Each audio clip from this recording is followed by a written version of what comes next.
Mentari senja telah tenggelam, hujan turun, mulai terjatuh. Ku awali presentasi dengan salam. Assalamualaikum warahmatullahi wabarakatuh. Om Swastiastu, Namo Buddhaya, salam kebajikan. Yang terhormat para dewan juri dan yang kami hormati hadirin sekalian. Saya Farah Rosada bersama dengan rekan saya Aryo Wibisana. Kami Delegasi Universitas Muhammadiyah Yogyakarta dengan bangga mempersembahkan presentasi penelitian kami yang berjudul Dampak Kerjasama Indonesia-Tiongkok dalam Industri Nikel terhadap Pertumbuhan Ekonomi Indonesia. Kami akan memaparkan 4 poin yang melatar belakangi penelitian kami. Yang pertama adalah kerjasama Indonesia-Tiongkok. Saat ini, pemerintah Indonesia terus berupaya meningkatkan kerjasama dengan Tiongkok melalui proyek Master Plan Percepatan dan Perluasan Perkembangan Ekonomi Indonesia, yang mana salah satu pembahasan utamanya adalah sektor pertambangan. Kemudian yang kedua adalah potensi tambang nikel Indonesia. Menurut data United States Geological Survey pada tahun 2023, Indonesia menduduki peringkat pertama sebagai negara dengan jumlah produksi terbesar di dunia mencapai 1,6 juta metrik ton atau sekitar 48,48% dari total produksi global. Kemudian yang ketiga adalah kebutuhan nikel global. Salah satu faktor peningkatan kebutuhan nikel global adalah adanya tren penggunaan kendaraan listrik dalam menunjang transisi energi. Menurut data London Metal Exchange pada tahun 2022, kebutuhan nikel global mencapai 4,2 juta ton. Angka ini diprediksi akan terus meningkat menjadi 6,2 juta ton pada tahun 2030. Kemudian yang keempat adalah kepentingan nasional Indonesia-Tiongkok. Indonesia sebagai produsen nikel terbesar membutuhkan Tiongkok sebagai mitra dagang sekaligus sumber investor dalam menunjang keberhasilan industri nikel di negaranya. Tiongkok membutuhkan Indonesia dalam memenuhi nikel di negaranya. Selain itu, Indonesia dan Tiongkok juga sama-sama berperan dalam menurunkan gas emisi global. Kemudian selanjutnya adalah literatur review, di mana pada penelitian ini kami memang menggunakan berbagai sumber. Namun terdapat 6 jurnal yang kami jadikan sebagai rujukan utama. 3 diantaranya membahas mengenai investasi, 2 diantaranya membahas mengenai kebijakan minerba, dan 1 lainnya membahas mengenai kendaraan listrik.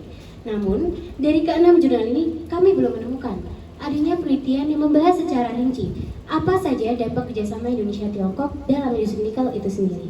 Dan maka, pada penelitian ini telah terinci apa saja dampak kerjasama Indonesia-Tiongkok dalam industri nikel terhadap pertumbuhan ekonomi Indonesia, yang termasuk di dalamnya membahas mengenai investasi, kendaraan listrik, dan juga kebijakan minerba. Kemudian, metode penelitian yang kami gunakan adalah metode kualitatif, yang mana penelitian kami berangkat dari stigma masyarakat terhadap kerjasama Indonesia-Tiongkok dalam industri nikel. Oleh karenanya, penelitian kami berusaha mengkritisi bagaimana dampak kerjasama ini bagi pertumbuhan ekonomi Indonesia. Selanjutnya, pada pembahasan yang pertama adalah dinamika hubungan Indonesia-Tiongkok. Terdapat 4 masa di mana hubungan ini mengalami pasang dan juga surutnya, yang artinya pada masa pemerintahan Soekarno dan juga Soeharto hubungan ini sempat melemah. Kemudian diperkuat pada pertengahan masa Soeharto dan semakin diperkuat lagi pada masa pemerintahan Susilo Bambang Yudhoyono. Dan hal ini dibuktikan dengan semakin banyaknya kerjasama dan juga perjanjian, yaitu pada sektor pariwisata, keamanan, ekonomi dan juga politiknya, yang kemudian semakin diperkuat lagi pada masa pemerintahan Joko Widodo, dan terutama pada bidang ekonomi dan juga perdagangannya. Dan hingga saat ini hubungan keduanya masih menjalankan kerjasama yang lebih komprehensif. Kemudian, pembahasan yang kedua adalah potensi tambang nikel Indonesia. Menurut Kementerian SDM, sebanyak 70% nikel saat ini digunakan pada industri manufaktur, yaitu stainless steel.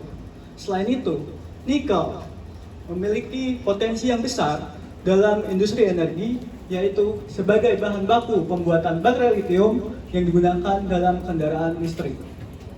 Dengan memanfaatkan cadangan nikel Indonesia yang terbesar di dunia mencapai 52% dari total cadangan global.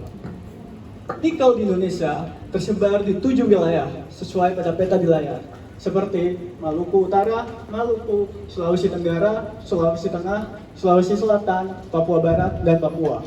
Indonesia memiliki peranan penting dalam pasar nikel global. Saat ini pemerintah telah mengeluarkan kebijakan hilirisasi yang tertuang dalam Peraturan Menteri SDM Nomor 11 Tahun 2019. Namun, hilirisasi di Indonesia masih menghadapi berbagai rintangan, seperti infrastruktur dan teknologi yang kurang memadai, serta kurangnya tenaga kerja ahli. Oleh karenanya, dalam mengatasi permasalahan tersebut, bekerja sama dengan Tiongkok menjadi solusi yang efektif. Kerjasama yang telah terjalin selama lebih dari 70 tahun ini telah menunjukkan seberapa penting peran masing-masing negara terhadap beberapa sektornya.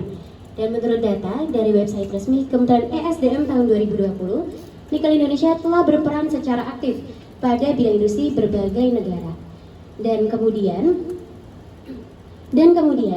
salah satunya adalah Tiongkok sebagai salah satu negara yang menjadi negara dengan tujuan ekspor nikel Indonesia yang paling tinggi. Kemudian selanjutnya adalah dampak hubungan bilateral Indonesia dan juga Tiongkok yang kami bagi menjadi 4 poin.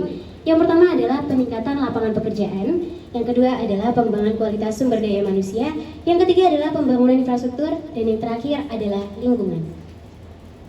Dampak yang pertama adalah peningkatan lapangan pekerjaan. Dalam penelitian Al-Jauhar tahun 2016 menyatakan bahwa industri nikel di Pulau Kabaina membawa dampak positif bagi masyarakat setempat dengan menyerap 15,06% tenaga kerja lokal. Selain itu, menurut Kementerian SDM pada tahun 2020 menyatakan industri nikel telah membuka lapangan pekerjaan sebanyak 21.266 orang yang berkomposisikan 87% pekerja lokal dan 13% tenaga kerja asing.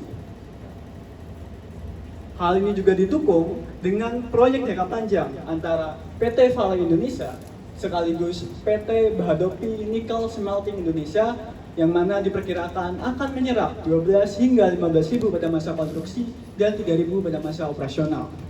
Kemudian yang kedua adalah pengembangan kualitas sumber daya manusia.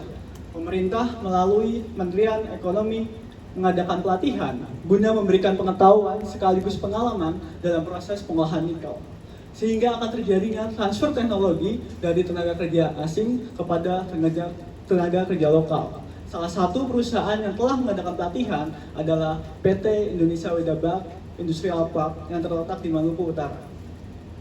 Di samping itu, kerjasama ini nyatanya telah mempengaruhi berbagai kemudahan akses dan juga lintas jalannya, seperti adanya bandara, pelabuhan, lintas jalan, dan juga kawasan industri.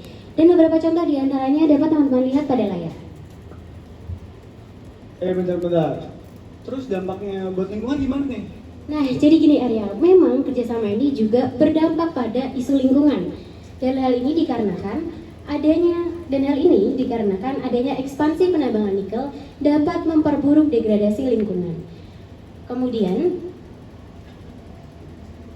seperti adanya, yang pertama adalah pencemaran tanah, yang kedua adalah penurunan kualitas air yang dapat mempengaruhi kelayakan ikan untuk dimakan, dan yang terakhir adalah pencemaran laut.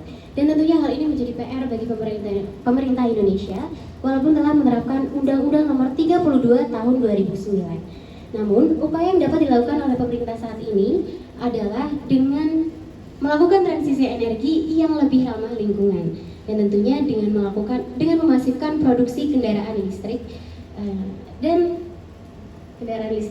yang mana baterai yang digunakan pada kendaraan listrik ini bersumber dari pabrik yang berasal dari surya, angin, dan juga air. Kemudian beralihlah kita ke implikasi penelitian ini. Implikasi yang pertama, dampak kerjasama Indonesia-Tiongkok dapat mendukung keberhasilan hilirisasi di Indonesia. Namun, yang kedua, di samping meningkatkan ekonomi Indonesia, kebijakan ini atau kerjasama ini juga dapat memperburuk lingkungan yang ada di Indonesia, khususnya pada area-area pertambangan. Sampailah kita pada kesimpulan bahwasanya memang kerjasama ini nyatanya telah memberikan dampak yang signifikan pada pertumbuhan ekonomi Indonesia. Memang terdapat tantangannya yaitu pada isu lingkungan, namun yang dapat dilakukan oleh pemerintah Indonesia yaitu dengan menerapkan green mining sesuai dengan apa yang telah dilakukan oleh Tiongkok beberapa tahun silam. Mungkin itu presentasi dari kami. Terima kasih. Untuk sesi tanya jawab. Tepuk tangan dulu dong teman dari WMU. Oke, karena tadi sebelumnya presentasi sebelumnya dari sebelah kanan dahulu teman-teman. Sekarang kita lempar dulu sebelah kiri teman-teman.